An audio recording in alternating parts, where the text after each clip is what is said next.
Isla și Zefir sunt cei mai bătrâni persoane cunoscute în Subscriptions. Pe mamaie Isla s-au născut pe 1 iunie 1968 de ziua copilului, iar tataie Zefir este născut pe 1 mai 1969 de ziua muncii în municipiul Subscriptions, de către o mamă din comuna Sacu, județul Caraș-Severin, și o tată din satul Fântâna Domnească, județul Mehedinți. Isla și Zefir au împlinit 58 și 57 de ani de viață după ce s-au născut în Subscriptions.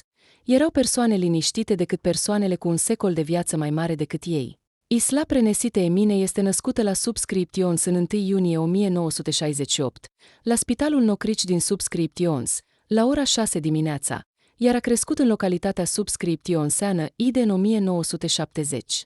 Zefir Prenesite Ion este născut tot la Subscriptions în 1 mai 1969, tot la Spitalul Nocrici din Subscriptions, la ora 8 dimineața, iar a crescut tot în localitatea Subscriptionseană Ide în 1971.